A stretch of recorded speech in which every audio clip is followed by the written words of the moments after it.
Сонымен өткен жолы сіздерге Есугейдің екі әйелі Сочигиль мен Ойлунның өз ауылынан жырақтап кетуге мәжбүр болғандығы туралы баяндап берген болатынбыз. Енді әрі қарай жалғастырамыз. Ойлун мен Сочигиль өзінің балаларын ертіп ауылдан жырақ кетуге мәжбүр болады. Ұсақ кеміргіштерді, шөптердің тамырларын қорай кетуге де мәжбүр болған күндер болды. Алтын шежіреде бұл туралы өте мықты баяндап береді. Олар балаларының қамын ойлап, қоғамның қатал тәртібімен келіскен болатын. Осылайша Есугей қайтқаннан кейін де дүниеге ұл балалар өмірге келеді. Бірақ олардың әкесі кім екені нақты айтылмайды. Ол балалар дүниемелік жесір әйелдің шаңырағынан түсетін қасиетті нұрдан жаратылған деп есептеледі. Алайда ешқандай баланың ай нұрынан жаралмайтынын Темучин жақсы білетін.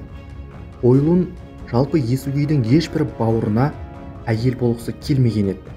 Бұл тарихи дерек. Демек, егер осы жерге зерттеу жасайтын болсақ, Есугейдің үлкен әйелінен туған, яғни Сочигильдің баласы Бектермен ғана Ойлун көңіл қосу мүмкін екендігін тарихшылар айтып жүр. Егер де Ойлун Бектерді қабылдайтын болса, ата-баба жоралғысы бұзылмайды, және Есугей баһадүрдің жесірлері де олардан туған басқа балаларды тайшуаттардың арасында қайта оралып, өзара тіршілік ете бастауға мүмкіндігі бар еді.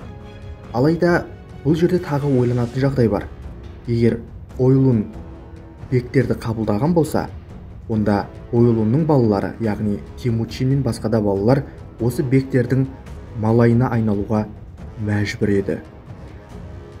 Бірде мынадай жағдай болады, және бұл жағдай алтын шежіреде өте мұқият баяндалады, тіпті бірнеше мысалдармен. Темучиннің аулап алған балығын Бектер тартып алып, оған бермей қояды. Бұл және бірнеше рет қайталанса керек. Алайда осы кішкентай ғана жағдай алтын шежіреде өте тереңнен баяндалады. Негізінде бұл елеуге болмайтын мәселе болатын, яғни тарихта мұндай нәрселер жиі болғанымен, яғни қарапайым өмірде. Бірақ мұны елемей кететін кездер де бар еді. Бірақ дәл осы жағдай алтын шежіреде өте мықты баяндалады. Ортағасырлық шежіре жазушылар Бектердің Темучинді інім деп есептемейтінін нақты түрде жазып қалдырған.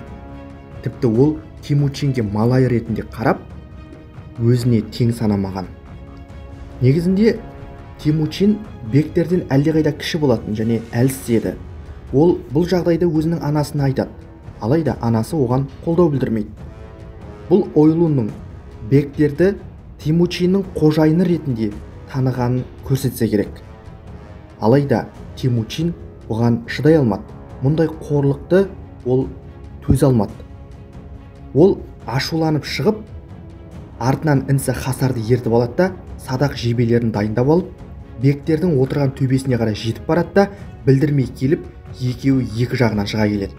Бектер тіпті оларды көрген кезде олармен күш сынасуға келісім бермейді, яғни күш сынасудан бас тартады.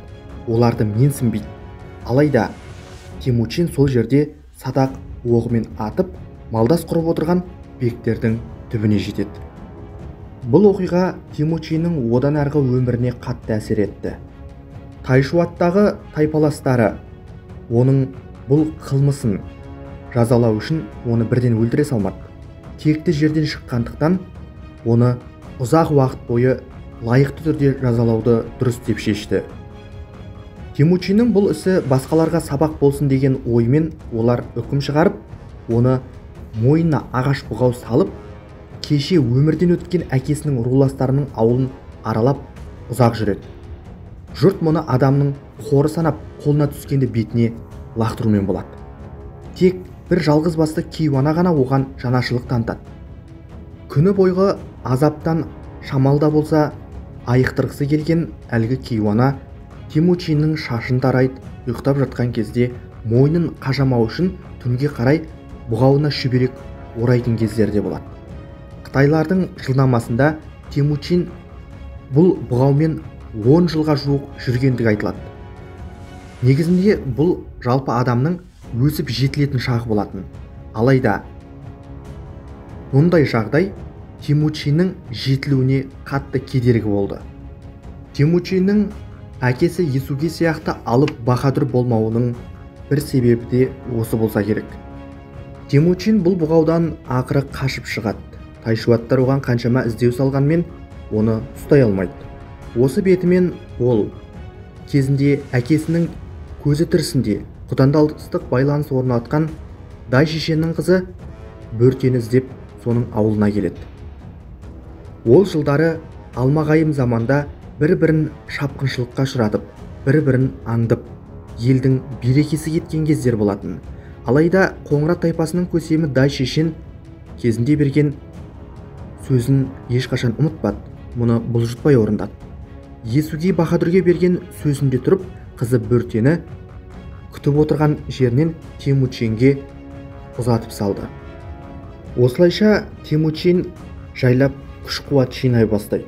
Енді оған одан да үлкен одақтас, мықты серіктес керек болатын.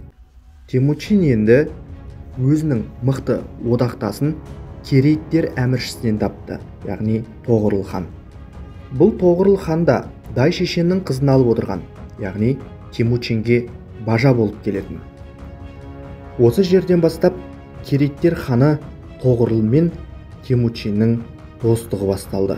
Негізінде бұл жерде Темучин мен Тоғорылды біріктірген олардың жекжаттығы емес, оның әкесінде жатқан еді. Яғни көзі тірісінде Есугей баһадүр кезінде Тоғорыл хан өзінің қарсыластарын жеңе алмай жатқан кезде көмек берген болатын. Міне сол көмектен кейін олар өзара серттескен еді. Көшпенділердің әдет-ғұрпы бойынша біреуі өмірден өтсе, екіншісі оның отбасына қарайласып қолдау білдіру керек болатын. Сонымен ескі достардың үйіне бару үшін Темучин Қасар мен Биліктүйді жанына ертіп алып, Керейіттер жеріне барды. Керейттердің билеушісі Тоғорыл хан оларды жылы қабылдады. Тіпті Темучинге қарулы әскерді басқаруға да ұсыныс жасайды. Алайда Темучин бұдан бас тартады. Мүмкін оның басқа армандары, басқа ойлаған істері бар болуы да мүмкін. Бірақ тыныш өмір сүруді ойлаған да болуы да мүмкін. Қалай болғанда да мықты әміршінің қолдауын алып, Темучин өзінің ауылына қайтып оралады. Бұл Темучин үшін үлкен жетістік болатын. Себебі ол дәуірлерде алмағайым заманда мықты одақтасың болмаса, біреудің талан-таражына, біреудің жеміне айналасың. Сондықтан Темучин енді айналасынан жау емес, одақтастар іздеуге ұмтыла бастады. Осылайша үлкен далада алып империяның елесі көріне бастаған еді.